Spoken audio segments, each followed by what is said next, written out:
The warning lights flashed red across the command center of Station Alpha 9. Admiral Vexai lifted his massive head.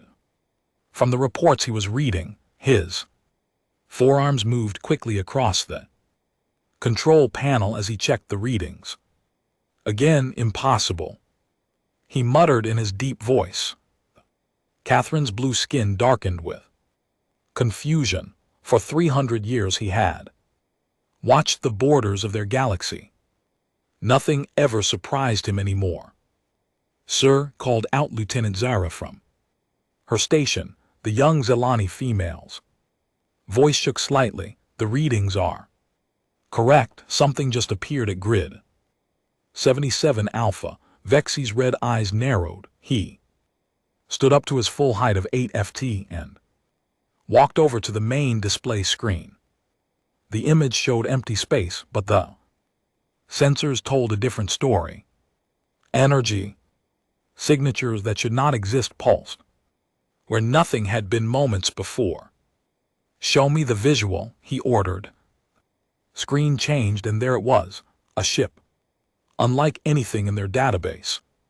Floated in the darkness. It was long and sleek with strange markings on its white hull. The design made no sense. Where were the weapon ports that every civilized ship carried? Where were the slave quarters that marked proper galactic vessels? Run identification protocols. Vexai commanded. His voice carried the authority of someone who had crushed a dozen rebellions already. "Running, sir," Zara replied. Her fingers danced over her console. "No match in any database. The design is completely unknown." Other officers in the command center stopped their work to stare at the screen. In all their years of service, none had seen anything like this ship. It seemed to glow with its own light, and energy readings showed power levels that hurt to think about. "Open a communication channel," Bixia decided. If this was some new enemy, he would crush them quickly. If they were potential slaves, he would add them to the Empire's collection. The screen flickered, and suddenly they were looking at something that made everyone in the command center step backward. The creature on the screen looked almost like a catheter, and weaker. It had only 2 arms and strange brown hair on its head. Most shocking of all, it seemed to be female, and she was clearly in command. "This is Captain Elena Vasquez of the United Earth ship Prometheus," the creature said in perfect galactic standard language. "We come in peace, seeking contact with the civilizations of this region." Vexai found his voice after a moment of shock. "No female commanded ships in civilized space. Such a thing was against all natural order. I am Admiral Vexai of the Catherine Empire," he announced. "You will identify your species and state your purpose in our territory." The female, called Elena, smiled, showing white teeth. "We are humans from the planet Earth. We have traveled 847 light years to make peaceful contact with other intelligent species." Murmurs filled the command center. The coordinates she mentioned pointed to a dead zone, a region of space that their surveys had marked as uninhabitable. How could any species develop there? "That is impossible," Vexi stated. "Our scans show no habitable worlds in that region." Elena's smile grew wider. "Perhaps your scans need updating, Admiral. We would like permission to dock at one of your stations. We have gifts and scientific data to share." Beaksey's mind raced. These humans seemed primitive, using only one ship for first contact. Any proper species would send a battle fleet to announce themselves. Their ignorance of galactic politics was obvious from their casual manner. "Very well," he decided. You may dock at Station Nexus 7. You will surrender all weapons and submit to standard processing for new species. The human captain's expression changed. Slightly processing all new species must be evaluated for their proper place in the galactic order, Vexy explained. Patiently, some are suitable for labor, others for military service, a few for technical work. Do not worry, humans. You will be given positions that match your abilities. Alina was quiet for a long moment. When she spoke again, her voice was very calm. I see, and if we refuse this processing, Vexy laughed. A sound like grinding metal. Refuse? Why would anyone refuse the chance to serve the Empire? It is the greatest honor in the galaxy. We will dock at your station, Alina said finally. We look forward to meeting you in person. The communication ended and the command center erupted in discussion. Vexy silenced them with a gesture. Prepare a full diplomatic reception, he ordered. And alert security. These humans seem unusually proud for such a primitive species. They may need to be taught humility. Lieutenant Zara pulled up the ship's technical readings on her screen. Sir, there's something strange about their vessel. What do you mean? The energy output is enormous, much higher than anything our ships produce, and the hull composition doesn't match any known materials. Beaks waved dismissively. Primitive species often waste energy through poor design. As for the materials, they probably strip mined their home world to build this one ship. Typical short-sighted thinking. But as he watched the human ship begin moving toward Station Nexus 7, something bothered him. The vessel moved with a grace that suggested advanced technology. Its course was perfect, its speed precisely calculated. These were not the actions of primitives. 3 hours later, the Prometheus docked at Station Nexus 7. Vexy had traveled there to personally oversee the first contact with this new species. He stood in the docking bay with a full honor guard of Catherine, soldiers and representatives from the other member species of the Empire. The airlock opened with a soft hiss, and the humans stepped out. Beaksy had expected to see the weak, primitive creatures that their transmissions suggested.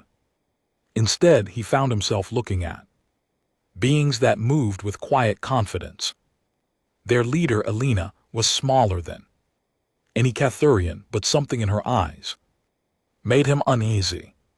Behind her came 5 other humans. 2 were obviously soldiers, though they carried no visible weapons. They scanned the room with professional alertness that reminded Vexy of his own elite guards. The others appeared to be scientists or diplomats, but all of them shared the same unsettling confidence. Admiral Vexy, Alina said, stepping forward with a slight bow. Thank you for welcoming us to your station. Welcome to the Cathurian Empire, Vexy replied formally. You are the first of your species to reach civilized space. This is a historic moment. Alina looked around the docking bay, taking in the sight of Zelani workers loading cargo under the watchful eyes of Catherine. Guards. Her expression remained neutral, but Vexy noticed how her soldiers tensed slightly. We are honored to make contact, she said. We hope this is the beginning of a long friendship between our peoples. Vexy gestured toward the station's interior. Come, the council awaits. They are eager to determine how your species can best contribute to galactic civilization. As they walked through the station's corridors, Alina and her team observed everything. They saw the clear hierarchy that governed galactic society, Cathars commanded, other species obeyed. It was the natural order that had brought peace to the galaxy for over 1,000 years. "Your station is impressive," Alina commented as they passed a group of crystalline beings polishing the floors. "Under guard supervision, order brings efficiency," Vexai explained proudly. "Every species has found their proper role in our society. Soon humans will find theirs as well." One of Alina's soldiers, a man with hard eyes and scars on his hands, spoke quietly to his captain in their own language. Vexai's translation device picked up only fragments, but the tone was clear enough. The humans were not pleased with what they were seeing. Let them be displeased. Vexai thought they would learn to accept their place soon enough. Every species did in time. The council chamber doors opened before them, and the humans stepped inside to meet their fate. The council chamber was huge, with a curved ceiling that disappeared into shadows above. 7 massive chairs formed a circle in the center, each one designed for a different species. Admiral Vexai took his place in the largest chair, while representatives from the other member races filled the others. Captain Alina Vasquez and her team stood in the center of the circle. She looked calm, but her security chief, Commander Marcus Chen, kept his eyes moving constantly. The other humans showed no fear, which surprised the council members. Most new species trembled during their first evaluation. "Humans of Earth," Vexai began in his formal voice, "you stand before the Galactic Council, rulers of this sector of space. We will now determine your species' role in our great empire." Alina stepped forward slightly. "With respect, Admiral, we didn't come here to be evaluated for service. We came seeking diplomatic relations between equals." A sound like breaking glass came from the crystalline representative, which the humans' translators interpreted as laughter. The Zephyrian delegates' tentacles writhed with amusement. Even the normally quiet void dwellers seemed to vibrate with humor. Vexai's voice carried disbelief. "You arrive in a single ship from an unknown world, and you speak of equality. Child, your entire species could not build one deck of our smallest warship." Alina's expression remained polite. "Perhaps we could discuss an exchange of scientific knowledge. We've made some interesting discoveries during our journey here." "Science," the Zephyrian's voice bubbled through its breathing apparatus. "What could primitives know that we have not mastered for millennia?" Before Alina could answer, alarms began echoing through the station. Vexai touched a control on his chair, and a holographic display appeared showing the station's industrial section. "Ah, perfect timing," he said with satisfaction. "You can witness the efficiency of our system." The display showed Catherine guards surrounding a group of Zelani workers. The small, gray-skinned beings huddled together in fear as the guards read charges against them. These workers failed to meet their production quotas for the 3rd time this cycle, announced the guard captain. "The penalty is death to encourage the others to work harder." Alina went very still. Commander Chen's hand moved slightly toward where a weapon would normally hang. The other humans exchanged glances that spoke volumes. "You're going to execute them for not working fast enough?" Alina asked quietly. "Of course," Vexai replied. "Inferior species must be motivated properly. Fear of death ensures maximum productivity." On the display, the guards raised their energy weapons. Zelani workers began to cry, calling out. Names that must have been there. Families. Stop this, Alina said, her voice cutting through the chamber like a blade. Vexai paused the execution with a gesture. Stop, these are workers, not people. They exist to serve their betters. They are intelligent beings with families and lives, Alina said, stepping closer to Vexai's chair. You have no right to murder them. Admiral's forearm spread wide in a gesture of amazement. Murder. This is justice, order, the natural way of things. He leaned forward, his red eyes gleaming. When your species joins our empire, you will learn to appreciate such efficiency. Alina's voice became very soft and very dangerous. Our species will never join an empire built on slavery and murder. You will, Vexai said confidently. All species do once they understand the alternative. He nodded to the guards in the chamber. Perhaps a demonstration of what happens to those who refuse our generous offer.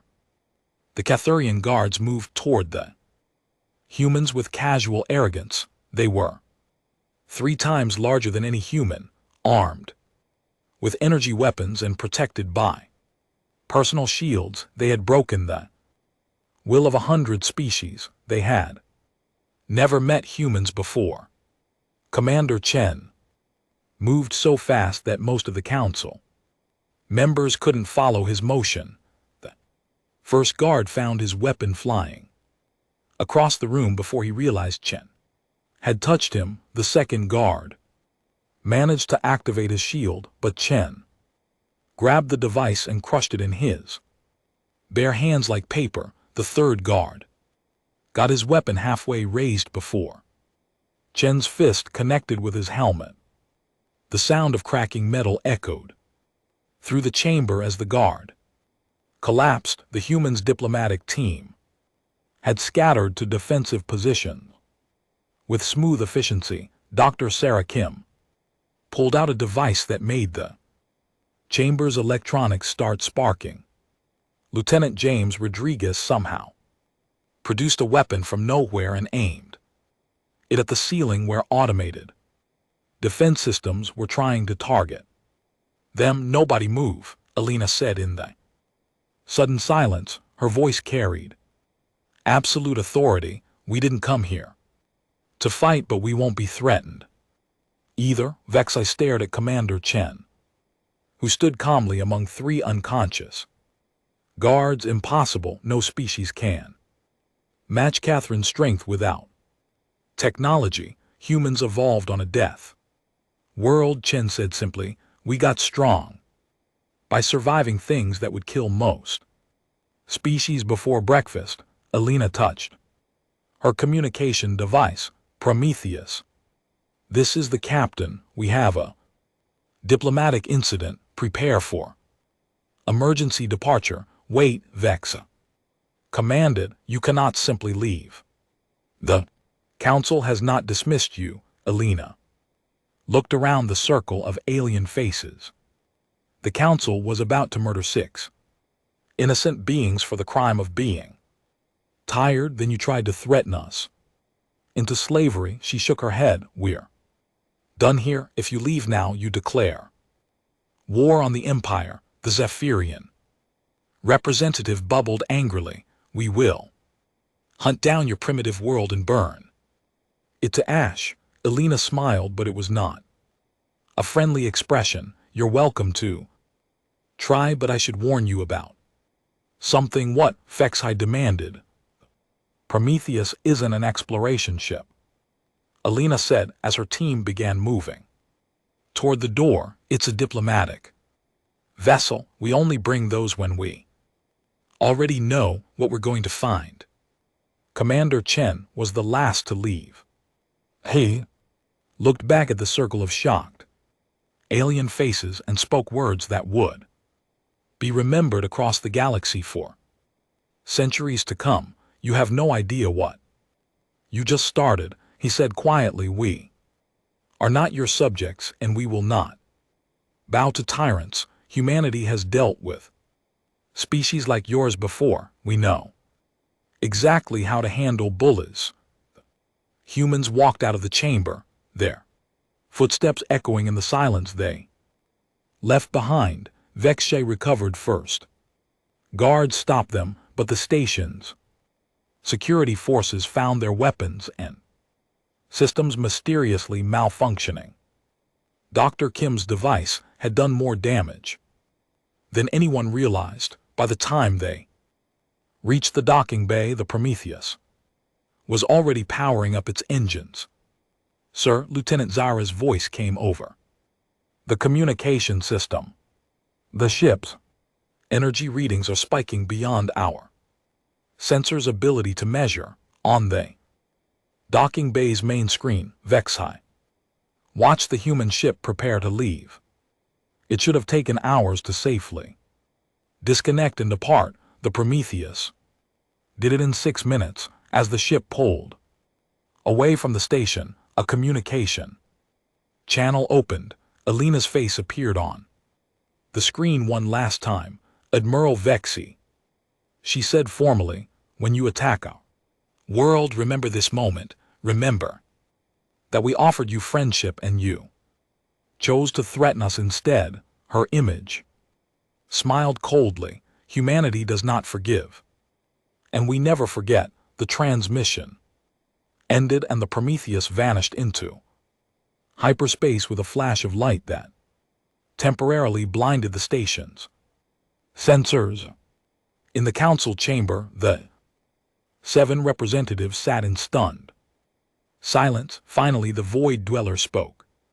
In its whispered voice, what have we done? Vexay's 4 fists clenched with rage. We have encountered a species that does not know its place. We will teach them. He activated the general communication system. Prepare the second fleet. We will visit this Earth and show these humans what happens to those who defy the Empire. But even as he gave the orders, something cold was growing in his chest.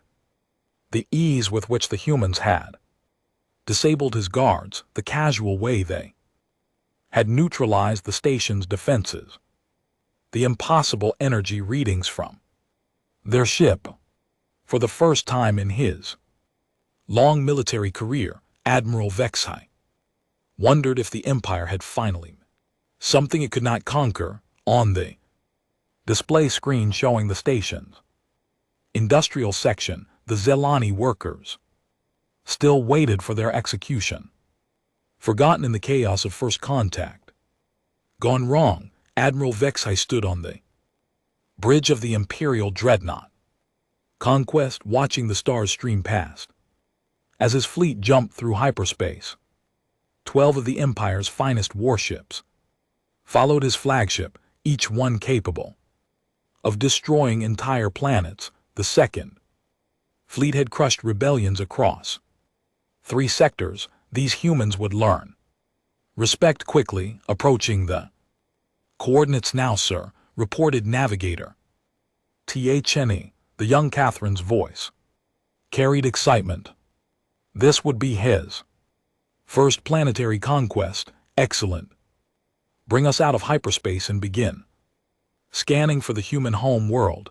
Vexay settled into his command chair, already planning the victory celebration. Prepare to broadcast surrender demands. The fleet dropped out of hyperspace in perfect formation. Vexay expected to see a single primitive world with perhaps a few orbital platforms. What appeared on his screens made him question his own eyes. Sir Tyne whispered, the entire system is inhabited instead of one world. Sensors showed dozens of planets covered with cities. Massive space habitats floated between them like artificial moons. Industrial platforms stretched across asteroid belts, processing raw materials on a scale that dwarfed anything in Empire space. Impossible, Vexay muttered. Our scout surveyed this Region, there was nothing here, sir. Called out sensor operator CICs. Energy. Signatures approaching from multiple vectors. The main display changed to show the tactical situation, and Vexai felt his blood turn cold. Ships were emerging from behind planets, from asteroid fields, from what looked like empty space, hundreds of them. The human fleet was enormous. How many? He demanded. Crix's voice shook as she read the numbers. 237 vessels detected. So far, sir, they're still appearing. Each human ship was larger than anything in Vexy's fleet. They moved with precision that spoke of advanced technology and careful planning. Worst of all, they showed no fear at finding themselves outnumbered. This is impossible, Vexy said again. No single species commands fleets this size. Communication request appeared on his screen. Against his better judgment, he accepted it. The human who appeared was older than Captain Vasquez, with gray hair and stars on her uniform that marked her as a high-ranking officer. She looked directly at Vexy with calm, intelligent eyes. I am Rear Admiral Sarah Mitchell of the Earth Defense Force, she said in perfect galactic standard. You have entered human space without permission and with obvious hostile intent. State your business. Here Vex found his voice. I am Admiral Vexai of the Catharan Empire. Your species has committed crimes against the galactic order. We are here to bring you to justice, Admiral. Mitchell's expression didn't change. What crimes? Assault on Imperial personnel, threatening Council representatives, refusing to accept your proper place in galactic civilization. Vexy leaned forward. Surrender now and your deaths will be quick. The human Admiral was quiet for a moment. When she spoke, her voice was very soft. Admiral, do you know anything about human history? Why would I study the history of primitives? Because Mitchell said we are a species that survived ice ages that killed most life on our planet. We survived plagues that wiped out half our population. We survived world wars, fought with weapons that could have destroyed our entire civilization. Vex High waved dismissively. Ancient history, you face the Empire now. We turned our deadliest weapons into tools for exploration. Mitchell continued as if he hadn't spoken. We took the same technology we used to build planet killing bombs and used it to reach the stars. We have been preparing for this moment for 3 centuries. Preparing for what moment? Mitchell's smile was cold as space itself. The moment we met. A galactic empire built on slavery and murders. You want a war, Admiral? You just declared one against a species that has been getting ready to fight tyrants since before your empire existed. The communication ended and warning alarms immediately began screaming across Vexhaze's bridge. Sir, the human fleet is moving to attack formation. Crix reported. They're surrounding us. Impossible. We have 12 dreadnoughts. No force in the galaxy can threaten the Second Fleet. But even as Vex spoke, he could see the human ships moving with impossible speed and coordination. All ships prepare for battle, he commanded. Target their largest vessels. Show these primitives the power of the Empire. The Conquest's massive guns swiveled toward the nearest human ship, a sleek vessel that looked nothing like proper military design. Energy readings spiked as the Dreadnought's main weapons charged. Firing, announced weapons officer.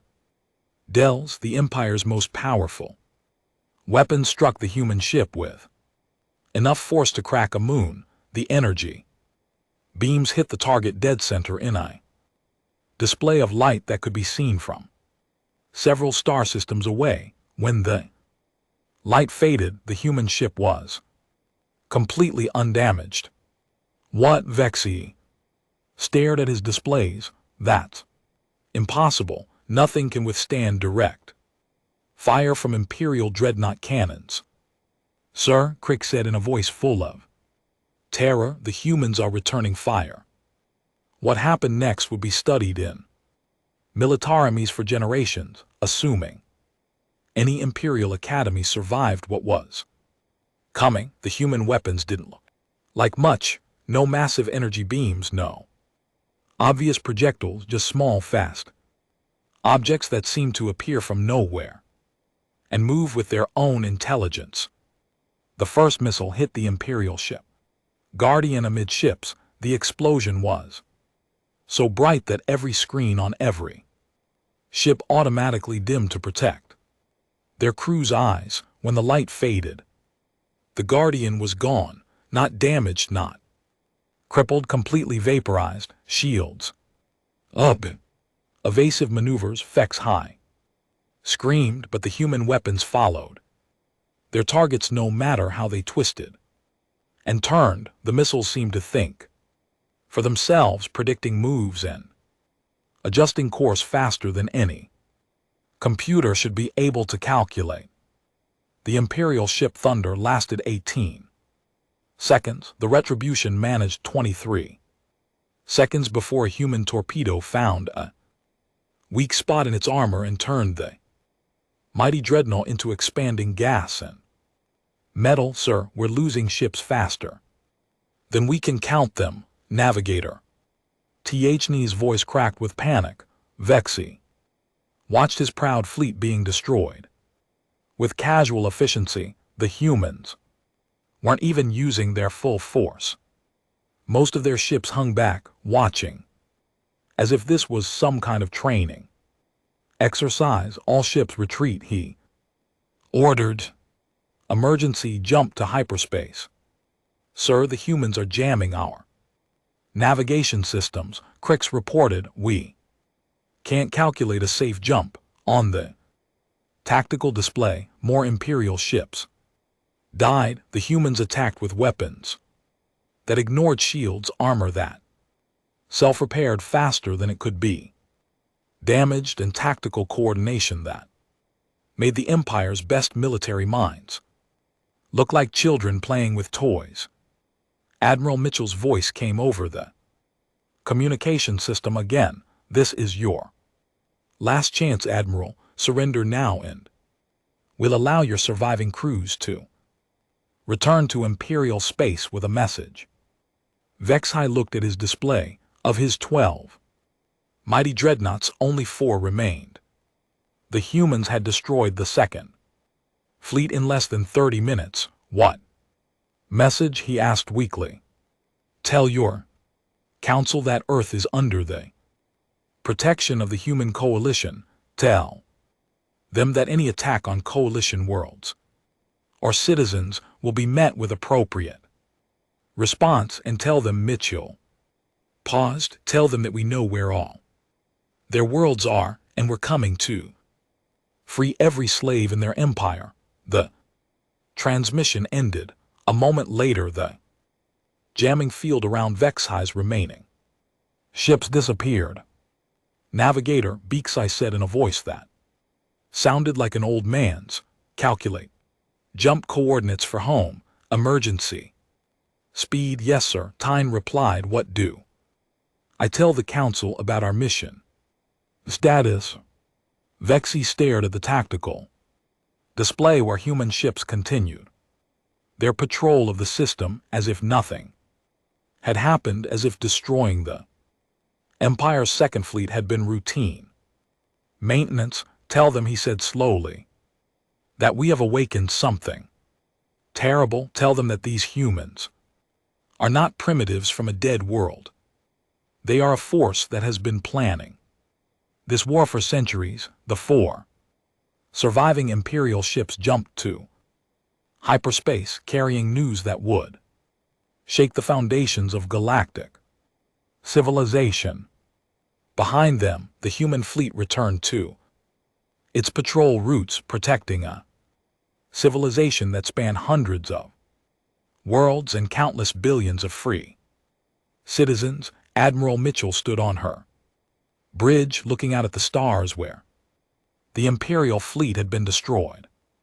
"Ma'am," her tactical officer said quietly, "should we pursue the survivors?" "No," Mitchell replied, "let them carry word back to their masters. It's time the galaxy learned that humanity is no longer hiding." She touched a control on her chair, opening communication channels to every human world in the coalition. "This is Admiral Mitchell," she announced. "Operation Liberation is now active. All fleets to combat readiness. The war for galactic freedom has begun." The news spread across the galaxy like fire through dry grass. The mighty Second Fleet, pride of the Catharan Empire, had been destroyed by unknown aliens calling themselves humans on 1,000 worlds. Slaves whispered the story in hidden corners. On Imperial world, citizens demanded answers from leaders who had none to give. Supreme Commander Thack stood before the full Galactic Council in their great chamber on Cathuria Prime. The massive alien six arms gestured angrily as he addressed the representatives of 7 species. "How is this possible?" demanded Counselor Vorth, his crystalline body ringing with agitation. "The Second Fleet was invincible." "Apparently not," Tax replied. Grimly, he activated a holographic display showing the battle's aftermath. "Admiral Vexhay's report is disturbing. The humans possess technology far beyond anything we have encountered." The Zephyrian representative's tentacles writhed with nervous energy. "One battle means nothing. They surprised us, that is all. The Empire controls 10,000 systems. What can one primitive species do against such power?" Even as she spoke, reports were flooding in from across Imperial space. Human fleets had appeared at slave worlds throughout the outer territories, but they weren't conquering, they were liberating, sir. An aide rushed into the chamber. "Priority message from Sector 7. The humans have attacked the labor colonies at Zirian Prime." Thax's expression darkened. "Losses? None, sir. They didn't attack our forces. They landed troops and freed all the slaves. 20 million Zelani workers were loaded onto human transport ships and evacuated before our reinforcements could arrive." Silence filled the chamber. 20 million slaves represented decades of conquest and enormous economic value. The humans had simply taken them away. "What did our garrison do?" Counselor Vord demanded. The aide looked uncomfortable. "They tried to stop the evacuation, sir. The humans asked them to surrender. When they refused," he paused, "the entire garrison was eliminated in 14 minutes. More reports arrived throughout the day. Human forces had struck 15 slave worlds simultaneously, freeing billions of workers and removing them from Imperial control. Every attack followed the same pattern: swift, precise, and completely overwhelming. "How many fleets do they have?" the Void Dweller representative whispered. Nobody had an answer. Human ships seemed to appear from nowhere, strike with impossible efficiency, and vanish before Imperial reinforcements could respond. Their technology made the Empire's finest weapons look primitive.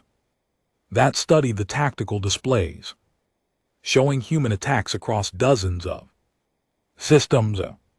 "We are facing a full-scale Invasion, all member species will contribute to our response. What?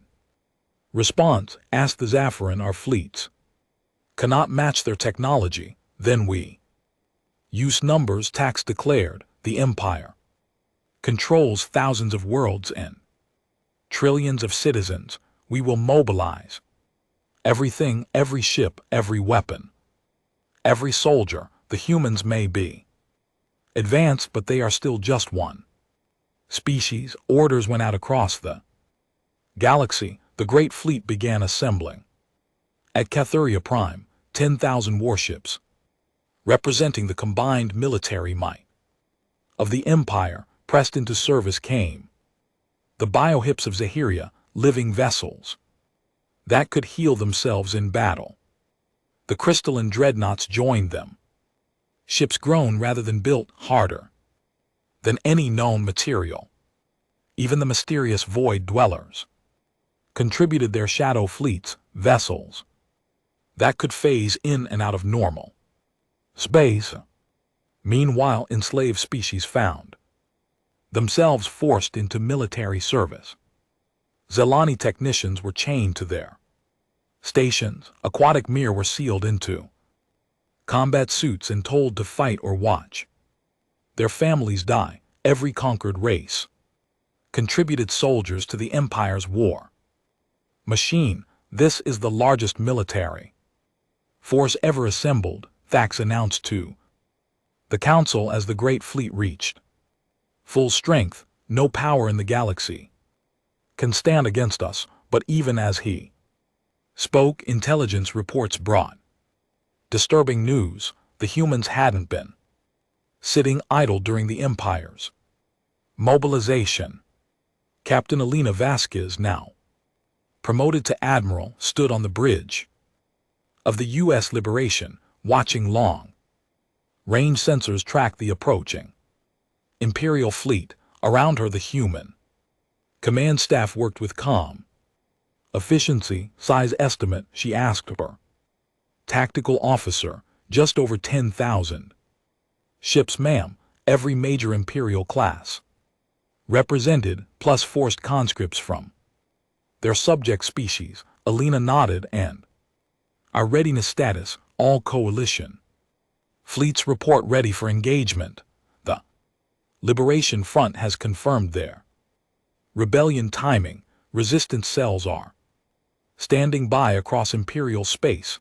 Elena smiled grimly. The Empire thought they were facing just humanity, but they had missed something crucial. Every world the humans had liberated had been given a choice: join the coalition as free citizens or remain independent under human protection. Most had chosen freedom. The former slaves of the Empire had become humanity's allies, contributing their own knowledge and resources to the war effort. Zelani technical expertise had improved human weapons. Mere naval tactics had refined human strategy. The crystalline refugees had shared secrets of material science that made human armor nearly indestructible.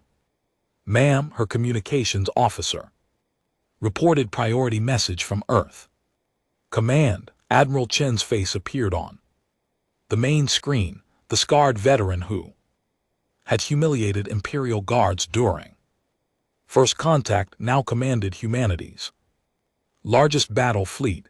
Elena, the Council has made their decision, he reported.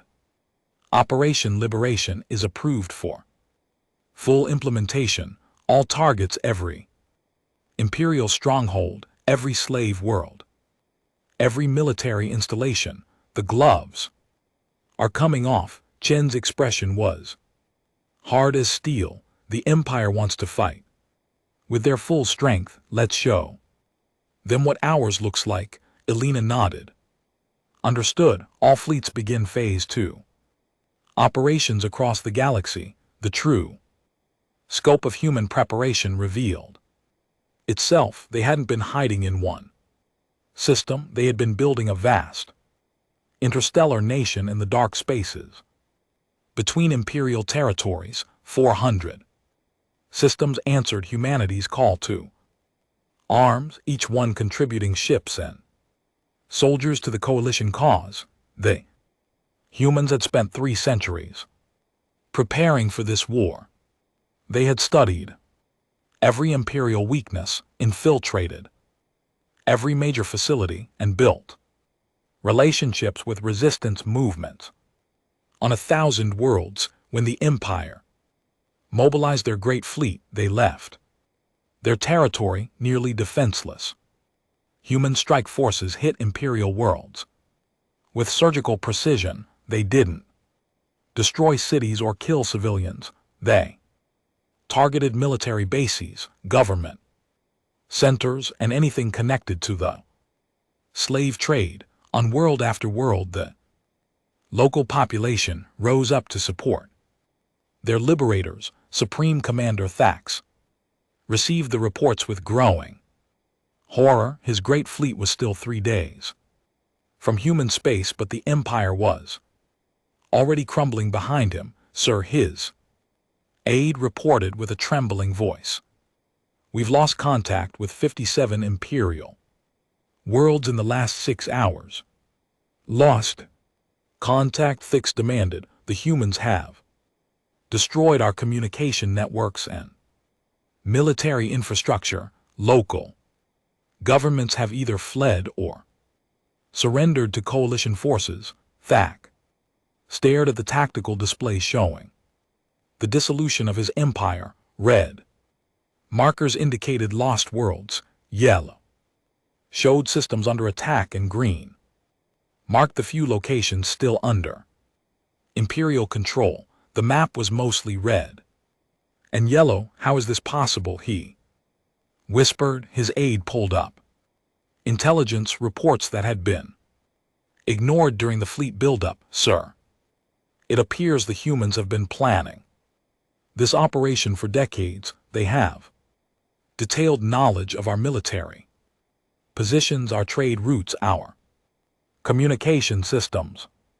They know everything about us, and we know nothing about them." Realized with growing dread, the final terrible truth was becoming clear. The Prometheus hadn't stumbled across imperial space by accident. That first contact hadn't been a diplomatic mission. It had been a final intelligence gathering operation. Before the war began, humanity had been watching the Empire for generations, learning their weaknesses and preparing for the moment when they would tear down the galactic order and build something better in its place.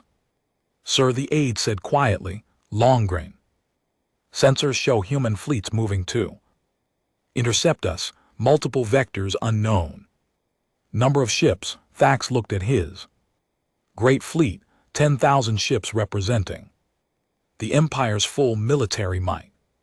For the first time in his career, he wondered if it would be enough. "All ships, battle stations," he ordered. "We are about to discover what happens when an unstoppable force meets an immovable object." But even as he gave the command, Thax suspected he already knew the answer. The Empire had ruled through fear and overwhelming force for 1,000 years. They had never faced an enemy that was stronger. The Battle of Cathuria Prime lasted 6 hours. When it ended, the once mighty galactic empire lay in ruins, and the galaxy would never be the same. Admiral Elena Vasquez stood in the same council chamber where her diplomatic mission had failed months earlier, but now she wore the uniform of the Coalition Liberation Force, and the 7 chairs of the old council sat empty except for one.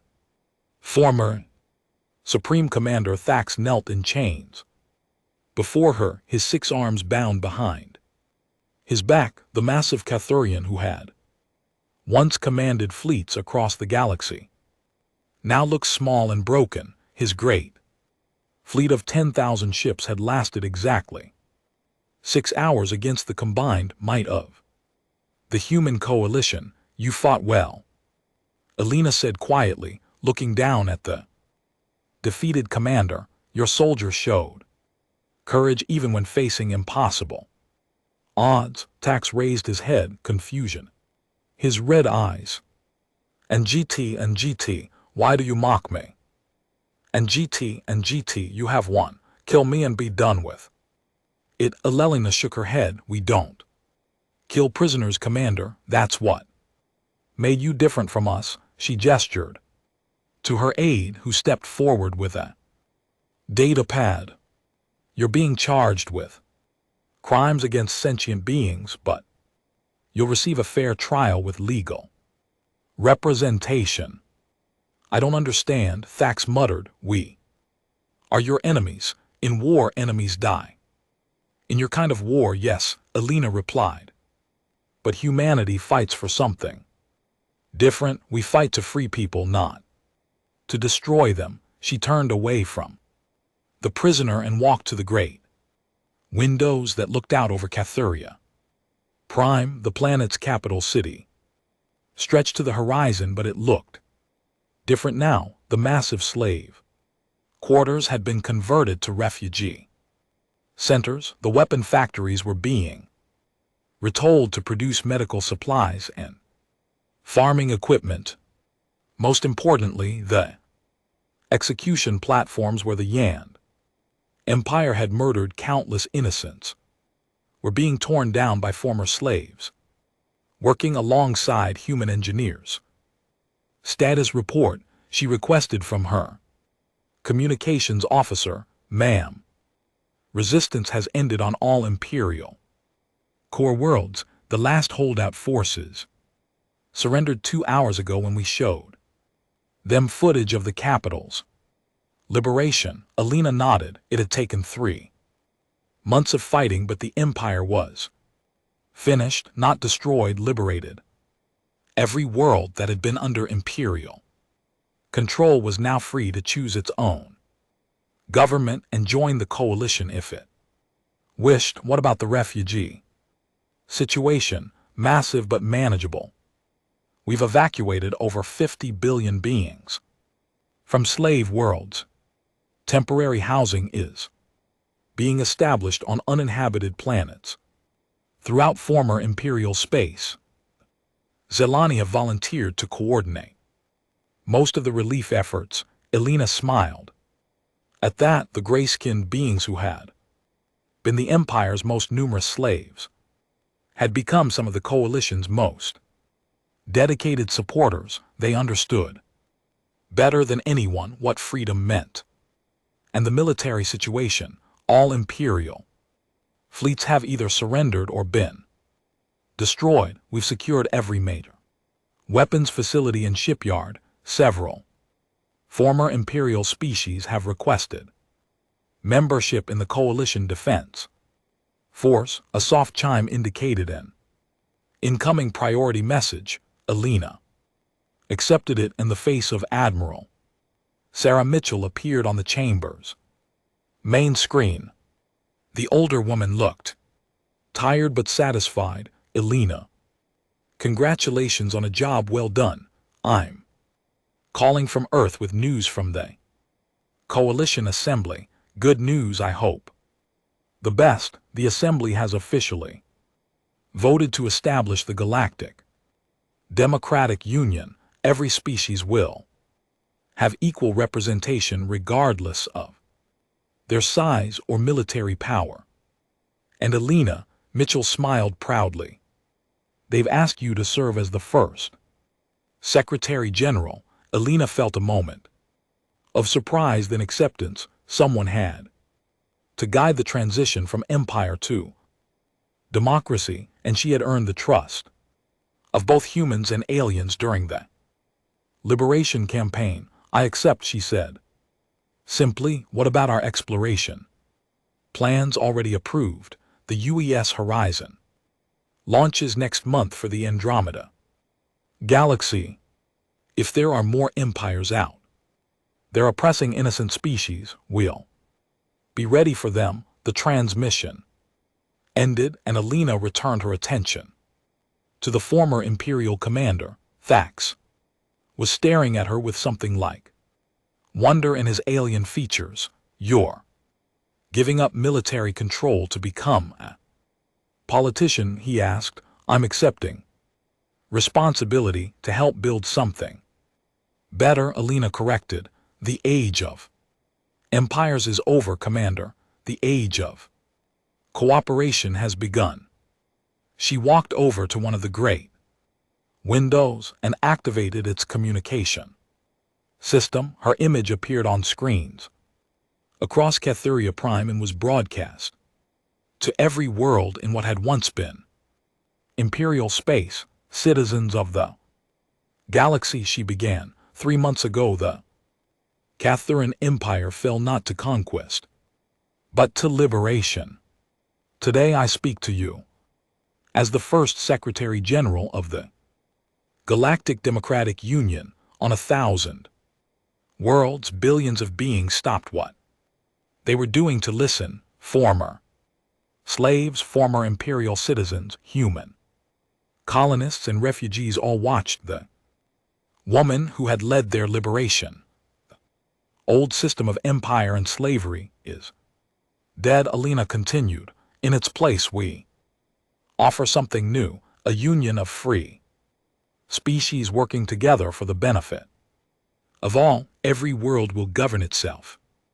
Every being will have rights that cannot be taken away, and every species will have a voice in our shared future. She paused, looking out at the city where former slaves worked alongside former masters to build a better world. This will not be easy. Democracy is harder than empire. Freedom requires more responsibility than slavery, but humanity has learned something during our long history. The most difficult path is often the most worthwhile. The broadcast continued for 30 minutes as Alina outlined the new government structure. The assembly would meet on neutral ground with representatives from every member species. Laws would be passed by majority vote with protections for minority rights. A coalition defense force would protect member worlds from external threats, but no military would ever again be used to oppress civilians.